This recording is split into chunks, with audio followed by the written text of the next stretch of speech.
औज़ुबिल्लाहिमिनश्शैतानिर्रजीम बिस्मिल्लाहिर्रहमानिर्रहीम। मेरा नाम ज़ुहैब अहमद है और मैं हूँ आपका मैथमेटिक्स का टीचर। हमने 9th क्लास की मैथमेटिक्स सीरीज़ का आगाज़ किया हुआ है और आज हमने एक नई एक्सरसाइज 1.4 का आगाज़ करना है। 1.4 से पहले हमने मैट्रिसेस क्या होते हैं, उनकी हिस्ट्री क्या है और मैट्रिक्स की टाइप्स क्या होती हैं, ऑर्डर ऑफ मैट्रिक्स क्या होता है, इक्वल मैट्रिक्स क्या होता है, इन सब को बड़ा डिटेल पढ़ा। हमने दो मैट्रिसेस को ऐड करना और सब्ट्रैक्ट करना भी सीखा।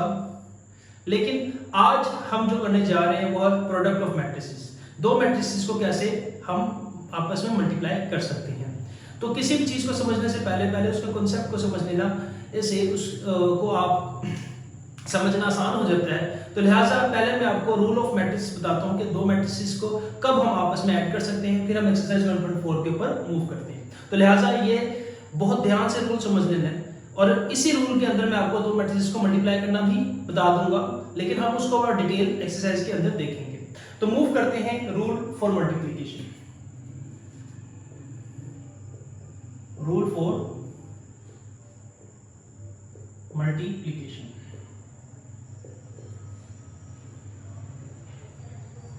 हम दो मैट्रिसेस को आपस में मल्टीप्लाई कर सकते हैं, लेकिन उसके लिए कुछ कंडीशंस का होना जरूरी है। जिस तरह जब मैं आपको एडिशन ऑफ मैट्रिसेस समझाया था, एडिशन ऑफ मैट्रिसेस को समझाने से पहले मैंने उसका रूल समझाया था आपको कि कब हम दो मैट्रिसेस को आपस में ऐड कर सकते हैं।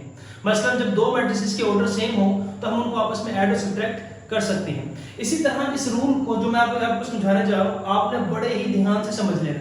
एक दफा रूल ज़हन में बैठ गया तो मैट्रिसेस को मल्टीप्लाई करने का मसला हमेशा के लिए आपका हल हो जाएगा। अब फॉर एग्जाम्पल एक मैट्रिक्स ए है और उसका पर्टिकुलर रोज और पर्टिकुलर कॉलम्स है। फॉर एग्जाम्पल एक मैट्रिक्स ए है, उसके अंदर कुछ ना कुछ रोज कुछ ना कुछ कॉलम्स होंगे। इसी तरह एक मैट्रिक्स बी है, उसके अंदर भी कुछ ना कुछ रोज और कुछ ना कुछ कॉलम्स होंगे। यानी कि अगर हमारे दो मैट्रिक्स को मल्टीप्लाई करें तो कम से कम दो मैट्रिक्स तो होंगे ना। अगर दो मैट्रिक्स है हमारे पास, एक मैट्रिक्स ए है तो उसके कुछ ना कुछ रोज कुछ ना कुछ कॉलम्स होंगे। वो कितने होंगे ये उस मैट्रिक्स पे डिपेंड करता है, लेकिन हमने यहाँ पे जनरल बता रहा हूं मैं आपको। तो उसके कुछ ना कुछ हमारे पास रोज और कुछ ना कुछ कॉलम्स होंगे। इस तरह मैट्रिक्स बी है, उसके कुछ ना कुछ रोज और कुछ ना कुछ कॉलम्स होंगे। अब हमने देखना ये है कि पहले मैट्रिक्स का कॉलम का ऑर्डर और दूसरे मैट्रिक्स के रो का ऑर्डर क्या हो, सेम होना चाहिए। ऑर्डर क्या होना चाहिए, सेम। क्या मतलब, दोबारा सुन लीजिएगा। पहले मैट्रिक्स के कॉलम का ऑर्डर और दूसरे मैट्रिक्स के रोज का ऑर्डर हमारे पास सेम होना चाहिए। क्या मतलब कि पहले मैट्रिक्स ए जिसको हमने मल्टीप्लाई करना है बी के साथ, तो पहले मैट्रिक्स के अंदर कितने कॉलम्स हैं उसकी तादाद और दूसरे मैट्रिक्स की रोज की तादाद सेम होनी चाहिए। याद रहे हमेशा पहले मैट्रिक्स के कॉलम और दूसरे मैट्रिक्स की रोज देखनी है। अगर आप a मल्टीप्लाई बाय b कर रहे हैं तो आप a का कॉलम और b की रोज देखेंगे। एग्जांपल देता हूं। फॉर एग्जांपल एक मैट्रिक्स a है, उसके अंदर 3 रोज और 2 कॉलम्स हैं। और इसी तरह एक मैट्रिक्स b है, उसके अंदर 2 रोज और 4 कॉलम्स। फॉर एग्जांपल अब देखिए पहले मैट्रिक्स a का कॉलम का ऑर्डर, दूसरे मैट्रिक्स बी की रो का ऑर्डर हमारे पास सेम है। पहले मैट्रिक्स की रो और दूसरे मैट्रिक्स की कॉलम सेम नहीं है। इन दोनों चीजों से फर्क नहीं पड़ता। आपने सिर्फ और सिर्फ पहले मैट्रिक्स का कॉलम और दूसरे मैट्रिक्स की रो को देखना है। उनका ऑर्डर सेम होना चाहिए। उनके ऑर्डर की बात कर रहा हूं मैं, सेम होना चाहिए। अगर तो ऐसी कंडीशन है कि पहले मैट्रिक्स के कॉलम और दूसरे मैट्रिक्स की रो सेम है उनका ऑर्डर, तो हम ऐसे मैट्रिक्स को मल्टीप्लाई कर सकते हैं। और अगर वो इस रूल को फॉलो नहीं करता तो मतलब हम उसको मल्टीप्लाई नहीं कर सकते। अब इसका मतलब ये नहीं है कि इसकी पहले की रो और दूसरे की कॉलम सेम नहीं हो सकते। ये सेम हो भी सकती है, नहीं भी हो सकती। यानी कि ये दो पहले मैट्रिक्स की रो और दूसरे मैट्रिक्स का कॉलम, ये दो स्टैंडर्ड्स नहीं है किसी और मैट्रिक्स को मल्टीप्लाई हो सकते हैं या नहीं हो सकते तो चेक करने का स्टैंडर्ड्स नहीं है। स्टैंडर्ड जो चेक करने का वो ये है कि पहले मैट्रिक्स के कॉलम और दूसरे मैट्रिक्स की रो का ऑर्डर क्या होना चाहिए, सेम होना चाहिए। मैं एक मिसाल और देता हूं आपके सामने कि एक लेट्स सपोज मेरे पास एक मैट्रिक्स है सी और उसका पर्टिकुलर ऑर्डर है 2/2 का, और दूसरा मैट्रिक्स हमारे पास डी है, उसका ऑर्डर है 3/2 का। अब देखिए पहले मैट्रिक्स की का कॉलम और दूसरे मैट्रिक्स के रो का ऑर्डर सेम नहीं है। जब ऐसी सूरत हाल हो तो इसका मतलब यह है कि हम इन मैट्रिक्स को आपस में मल्टीप्लाई नहीं कर सकते। तो एक दफा फिर मैं आपके लिए रूल रिपीट कर देता हूं। जब भी जिन दो मैट्रिक्स को आपस में मल्टीप्लाई करना है तो आपने पहले मैट्रिक्स की रो कॉलम और दूसरे मैट्रिक्स की रो को देखना है। अगर पहले मैट्रिक्स की कॉलम का ऑर्डर और दूसरे मैट्रिक्स की रो का ऑर्डर सेम है तो हम उन मैट्रिक्स को आपस में मल्टीप्लाई कर सकते हैं, और अगर सेम नहीं है तो उन मैट्रिक्स को आपस में मल्टीप्लाई नहीं कर सकते। उम्मीद करता हूं आपको ये समझ में आ गया होगा। मैं एक दफा फिर आपको बता देता हूं कि पहले मैट्रिक्स के कॉलम का ऑर्डर और दूसरे मैट्रिक्स की रो का ऑर्डर चेक करना है। अगर दोनों सेम है तो आपस में मल्टीप्लाई हो सकते हैं।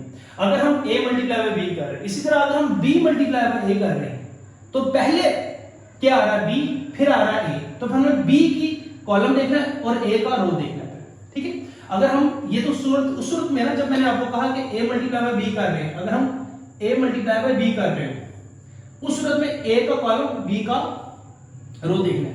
अगर हम b मल्टीप्लाई बाय a कर रहे हैं तो पहले b आ रहा है फिर a आ रहा है, तो b का कॉलम देखेंगे a की रो देखेंगे, यानी कि जो पहले आ रहा है उसका कॉलम और जो दूसरे नंबर पर आ रहा है उसकी रो को देखना है। ठीक है, ऐसा नहीं है कि अल्फाबेटिकली a पहले आता है b बाद में आता है तो हम b को a के कॉलम को b की रो को देखेंगे, नहीं, जो पहले आ रहा है उसकी पहले रो, फिर जो बाद में आ रहा है उसका कॉलम देखना है। ठीक है, एक्सरसाइज 4.1 क्वेश्चन नंबर 1 क्या कहता है, Which of the following products मैं आपको बताता चलूं, प्रोडक्ट मल्टीप्लिकेशन का नेम है, मल्टीप्लायबल कहते हैं। Which of the following products of matrices is confirmable, मतलब कि हो सकते हैं for multiplication। अब सवाल को बड़े ध्यान से समझिएगा, वो आपसे ये कह रहा है कि which कौन कौन से of the following products, कि कौन कौन से product of the matrices is conformable for multiplication, कि कौन कौन से मैट्रिसेस इसमें मल्टीप्लाई हो सकते हैं। वो आपसे ये पूछा कि कौन कौन से मैट्रिसेस में मल्टीप्लाई हो सकते हैं, बस हमने ये बताना है। वो ये नहीं पूछ कह रहा कि सॉल्व इट, इसको सॉल्व करें या मल्टीप्लाई करके बताएं। तो सवाल को बड़े ध्यान से समझा करना है आपने कि ऊपर जो स्टेटमेंट लिखी गई होती है ना, अगर आप इसको बड़े ध्यान से पढ़ लेंगे तो आपका आधा सवाल तो वहीं पे सॉल्व हो जाएगा कि कौन कौन से मैट्रिक्स इसको हम आपस में मल्टीप्लाई कर सकते हैं। बस हम इस रूल को देखेंगे कि पहले मैट्रिक्स के कॉलम और दूसरे मैट्रिक्स के रो अगर सेम है तो का ऑर्डर, तो हम उनको आपस में मल्टीप्लाई कर सकते हैं, तो कह देंगे हाँ ये मल्टीप्लाई हो सकते हैं। अगर वो सेम नहीं है तो हम कहेंगे नहीं मल्टीप्लाई नहीं हो सकते। बस हमने इसको सॉल्व नहीं करना, क्योंकि क्वेश्चन में वो सॉल्व करने के बारे में कुछ नहीं कह रहा। तो करते हैं पहला पार्ट। अब देखिएगा पहले पार्ट का जो पहला मैट्रिक्स है वो क्या है, 1 -1 0 2 और 2 और 3 -2 और 3। तो हम क्या करते हैं, पहले मैट्रिक्स का ऑर्डर निकालते हैं। अब देखिए पहले मैट्रिक्स का ऑर्डर क्या है, ये 2/2 का मैट्रिक्स है। उम्मीद करता हूं कि आपको ऑर्डर ऑफ मैट्रिक्स को निकालना आगे हो गया, अब तक हमने बड़ा डिटेल इसको डिस्कस किया। देखिए इसके अंदर 2 रोज हैं और 2 कॉलम्स हैं, तो ये पहली रो और दूसरी रो और ये पहला कॉलम और दूसरा कॉलम, तो ये 2/2 का मैट्रिक्स है। ये रो 1 रो 2 फिर कॉलम 1 कॉलम 2, ये 2/2 का एक मैट्रिक्स है। अब सेकंड ऑर्डर मैट्रिक्स का ऑर्डर देखें, ये क्या है, इसके अंदर कितनी रोज है, 2 रोज है और कॉलम कितने 1 कॉलम है। हमने इसका ऑर्डर निकाल लिया। अब हम क्या देखेंगे, एज पर द रूल पहले मैट्रिक्स का कॉलम और दूसरे मैट्रिक्स के रो का ऑर्डर देखेंगे।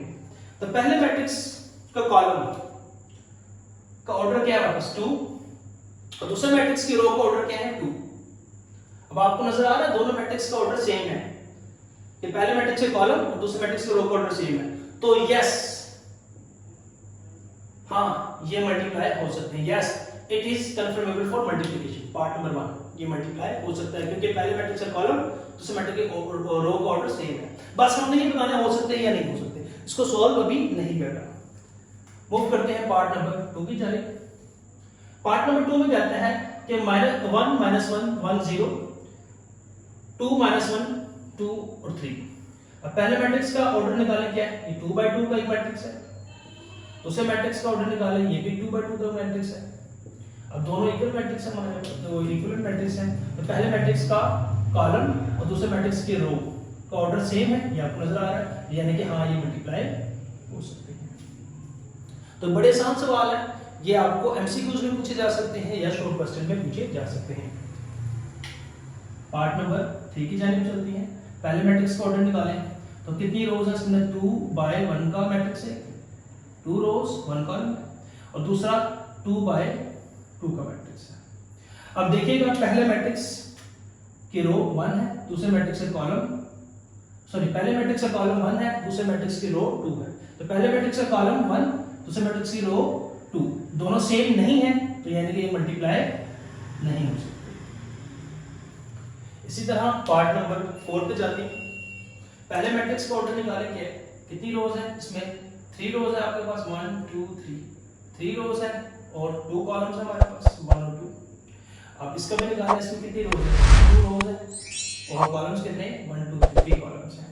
अब देखिए पहले मैट्रिक्स के कॉलम 2 है, दूसरे मैट्रिक्स की रो 2 है, तो पहले मैट्रिक्स के कॉलम और दूसरे मैट्रिक्स की रो का ऑर्डर सेम है, तो यानी कि हम इसको मल्टीप्लाई कर सकते हैं। क्योंकि क्वेश्चन में उसने पूछा कि which of the following products of matrices is confirmable for multiplication, वो ये पूछा कि कौन से हो सकते हैं, जो हो सकते हैं बता रहा हूं, नहीं हो सकते उसके आगे मैं नॉन लिखी जा रहा हूं। और इसका लास्ट पार्ट है, अब देखिए पहले मैट्रिक्स का ऑर्डर निकालें, 5 में कितनी रोज है, 1 2 रोज, कॉलम कितने हैं, 1 2 3 कॉलम्स। इसकी रोज निकालें, कितनी रोज है, 1 2 3 रोज और कॉलम कितने, 1 2 3 रोज और 2 कॉलम्स है। अब देखिए पहले मैट्रिक्स के कॉलम और दूसरे मैट्रिक्स की रो का ऑर्डर सेम है, यानी कि हम इसको मल्टीप्लाई कर सकते हैं। यानी कि इस पूरे सवाल में पार्ट नंबर 3 ही एक ऐसा मैट्रिक्स है जिसको हम मल्टीप्लाई नहीं कर सकते और बाकी पार्ट्स को मल्टीप्लाई कर सकते हैं। तो ये आपको पेपर में शॉर्ट के पॉइंट ऑफ व्यू से या एमसीक्यूज के पॉइंट ऑफ व्यू से आ सकते हैं। उम्मीद करता हूँ आपको ये लेक्चर पसंद आया होगा। फिर भी किसी को कोई सवाल हो तो नीचे कमेंट सेक्शन में आप मेरे से पूछ सकते हैं। मैं इंशाल्लाह आपके मैक्सिमम सवाल के जवाब देने की कोशिश करूंगा। मिलते हैं नेक्स्ट लेक्चर में। अल्लाह हाफिज़।